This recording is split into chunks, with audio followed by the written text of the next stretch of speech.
Olá pessoal, tudo bem com vocês? Meu nome é João Francisco dos Santos, sou médico veterinário e professor de forragem e cultura no Instituto Federal de Educação, Ciência e Tecnologia do Amazonas. E hoje nós vamos falar sobre quando devemos conservar forragens. Nessa imagem aqui, então, a gente observa, né, eu tô aí com meu tamanho todo, perto dessa touceira de um capim pânico máximo, né, mombaça, uma cultivar, né, do pânico máximo. Então a gente observa aqui que ela tá bem alta, né? Claro, não tá tão alta não, eu não sou tão alto assim. Mas brincadeiras à parte, ela já tá no tamanho ali e ela passou um tempo que ela já começou a secar suas folhas, ela já começou a perder a sua qualidade, entendeu? Então a gente tem que observar que para conservar forragem, né, para aproveitar melhor, isso também já falo para o manejo das pastagens, quando os animais devem entrar e quando devem sair, a altura de pastejo, a altura de corte das forrageiras, elas são muito importantes, porque senão isso pode chegar com que acabe perdendo a qualidade desse capim, dessa planta forrageira, né? Isso aqui é só para ilustrar, para dizer que aqui uma grande parte dessa touceira de capim ela já perdeu sua qualidade, né? Ali só provavelmente só tem mais bem a palha ali, a matéria mais seca, né? Tem poucos nutrientes, né? A parte de água também já desidratou. Quando o capim é muito jovem, ele tem uma maior quantidade de água e tem bastante nutriente também, mas não é ainda no seu ponto ideal, que é ali como se fosse a sua idade, no meio ali. Cada capim vai ter sua variação, por isso que eu não vou entrar em detalhes aqui agora, a gente vai ver mais pra frente. Mas quando o capim vai ficando mais velho, ele vai secando, ele vai desidratando, ele também vai perdendo nutrientes importantes, ele vai ficando mais indigestível também. Então é muito importante que a gente saiba essa questão para poder manejar correto. E além desses fatores da própria planta, né, das plantas, né, das forragens, seja gramínea, seja leguminosa, quando a gente vai aproveitá-las para conservar, eu também tenho que levar em consideração outros fatores, como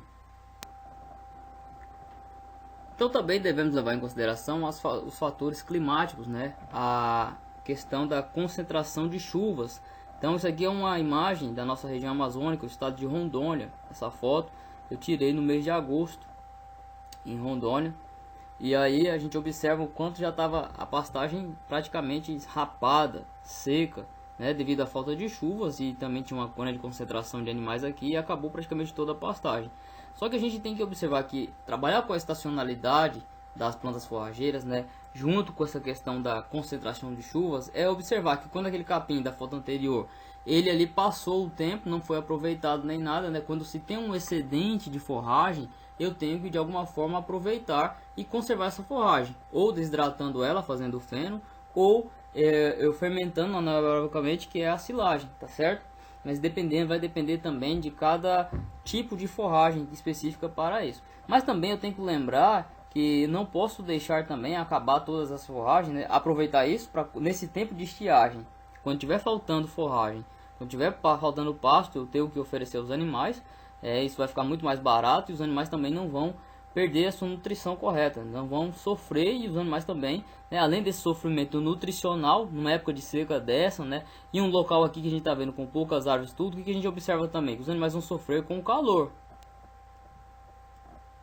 E aqui, pessoal, já é uma coisa importante para a gente lembrar, além da falta de pastagem, ainda falta árvores, né, para dar sombra. E a gente vê, isso aqui era por volta de meio-dia, olha onde está o gado, né, tudo debaixo da árvore. Então a gente também tem que pensar nisso, no bem-estar desses animais, né. Temos que cuidar a gente vai ver aqui na parte de integração, lavoura, pecuária, floresta, mas a gente tem que lembrar que a gente tem que produzir, ter um local nas nossas pastagens, nas nossas culturas forrageiras, que também atendam essa necessidade. E o estresse térmico, eles vão afetar demais os animais, então a gente tem que evitar ao máximo isso, né. Os estudos demonstram que vaca em estresse térmico ela pode diminuir 20, 30% da sua produção de leite, né? Isso diminui também o sistema imunológico, diminui ingestão de matéria seca, ela também já vai diminuir produção de leite consequentemente, né? A matemática, se não come, não produz, fica mais fraca, pode ser suscetível a outras doenças, enfim, é muito complicado, né? Mas aqui é um ponto interessante só para lembrar que, além do problema da falta de alimentos nessa época de escassez, de chuva, também pode aumentar, né, o calor e tudo, e trazer um estresse térmico. Então tem que estar as forragens e também essa parte de proteção com sombra para os animais. E essa já é uma imagem da nossa região aqui no Amazonas, né? Então quando a gente vê em alguns locais que eram áreas de várzea, completamente quando elas ficam cheias, né, e tudo depois seca, então falta água até para as pessoas também, falta água para os animais, falta alimento também para os animais.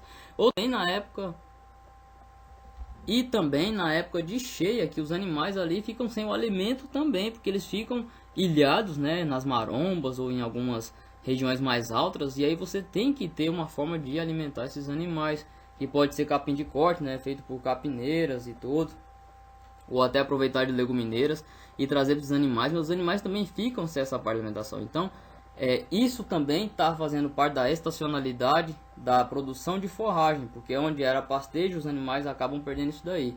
Então, na nossa região tem essa peculiaridade da região de várzea, região de terra firme, tá? E quando tem essas cheias e tudo, os animais eles podem ficar sem alimento e a gente tem que estar preparado. Então, tem que estar com um capim no local para poder fornecer esses animais. É muito importante lembrar disso.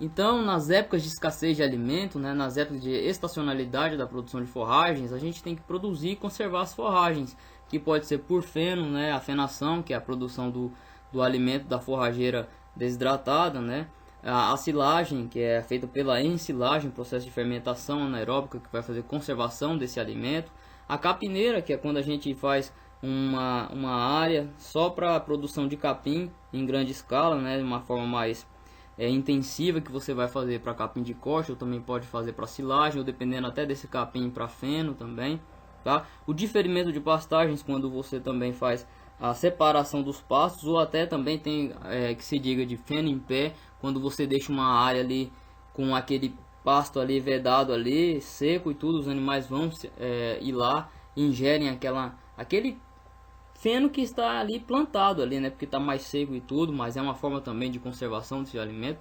E os bancos de proteína ou legumineiras, que é também uma forma de você conservar os alimentos, de você manejar melhor e evitar que tenha nessas épocas de escassez de alimentos, os animais também fiquem sem alimentos, tá certo? Então isso são formas da gente produzir e conservar as forragens.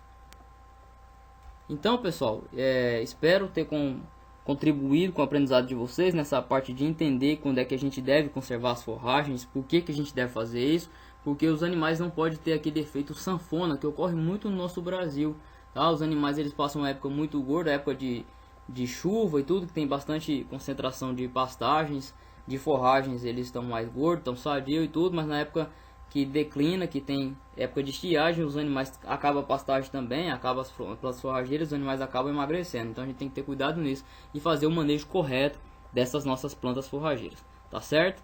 Então eu encontro vocês em outro assunto. Até a próxima aula, pessoal.